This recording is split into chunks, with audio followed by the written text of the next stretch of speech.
I'm Ava Inesta, back with Coach Mora, and it is Tennessee week. Coach, you're on the road traveling down to Knoxville to face off against the Vols. It's definitely the highest level of competition you'll see this year and one of the biggest atmospheres you'll be in. Neyland Stadium holds over 100,000 fans. Obviously, it's just another game on your schedule, but it's also a cool opportunity, and I'm sure it's exciting for the guys. Does it mean anything to you to bring UConn to such a big stage, to play one of the biggest on college football and play against one of the best?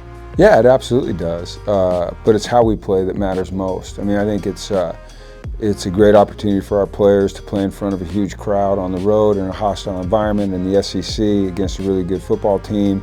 And you can't ignore that those are some of the facts that are going to transpire that day, but what has to happen is we have to focus on what we control between the lines and not let all that stuff distract us. And I think it's really going to be a great lesson for us, a great learning opportunity. But we can't lose track of another fact, and that is that our goal is not just to go down there and play in that environment, it's to compete to win. And you know, this is one of the best teams in college football, and it's going to be a great challenge for us, and I think that everybody is very anxious to go out there and compete their tails off. Yeah, let's talk Tennessee, a top 20 team, a lot of size, a lot of speed. They don't really have many weaknesses. This game's going to come with a lot of pressure with that SEC environment, like you said, but it's really nothing too crazy different of what you've seen before. You played a lot of strong opponents this year. But how are you approaching this game from the standpoint of mental toughness and measuring your abilities?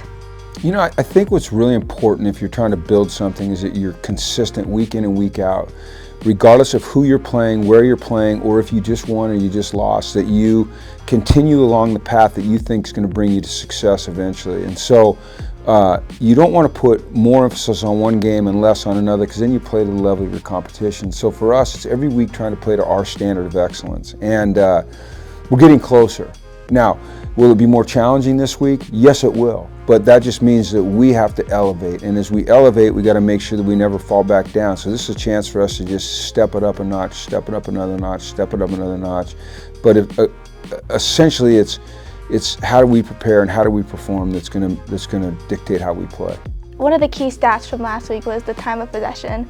Didn't really have the ball for too much of the time. Even though the defense did keep up, I feel like it's hard to find those scoring opportunities when you only have the ball for a limited amount of time. So against another very talented team, what have you emphasized in practice or just to the team as a whole in order to have more time or more control over the clock and the time of possession? Well, I mean, it's a great question. There's two parts to it. I think a lot of people go, well, they only had 43 offensive plays. You know, what went wrong? Well, a couple things went wrong. Number one, we didn't get them off the field on third down on defense, right? And you got to get your offense more possessions, and we got our offense. And then our offense has to capitalize on the possessions by scoring, or at least extending them, or flipping field position and not going 3 and out. So it's a combination of your defense doing a good enough job to get the other team off the field. And we had a couple takeaways, which were good. Now, one was at the end of the half, so that, you know, we didn't get a chance to move the ball offensively with that. But and then it's our offense, you know, staying on the field and converting, you know, drives into points. And that's kind of the story of every football game, really. Yeah, last week's offense was heavily reliant on the rushing game, and hopefully we'll get to see Victor back in the mix this week coming off an injury. Tennessee has one of the best rushing defenses in college football. They see a lot of success there. But how big would it be to have both Cam and Victor on the running back position against Tennessee? I mean, I think it's, you know, hopefully it happens, because I think it's necessary. You know, I don't think you can play college football today with just one running back. You know, Tennessee plays 3, and they're all really good, sometimes 4. You know, for us to be able to play 2 and then have Jalen in there, you know, to take some snaps or really play with 3 would be a big deal for us. We need that, and this is the number 7 rush defense in FBS, and number 6 in sacks, and I think those two go together. You stop the run, you get them to 3rd and long, you pin your ears back, you come after the quarterback. So we got to find a way to move the ball on the ground and in the air, you know, on 1st and 2nd down, to stay out of those third down situations. One of the biggest things you always say is finding the best ways to put your players in the best position to succeed. Your defense, I feel like, showed a lot of production against Boston last week. Guys like Jackson, Durante, Tui, Price, just to name a few. I know, but every week you look to grow and close those gaps from the week before. Tennessee played a very balanced offensive game last week against Kentucky. But from knowing all of what the Vols can do offensively, how do you look to build off of your defensive performance from last week? Well, you're right, they're very balanced. If you look at their tendencies, they're very balanced. If you look at their stats, they're very balanced. They're a really good run team, they're a really good pass team. I mean, they do it all very well.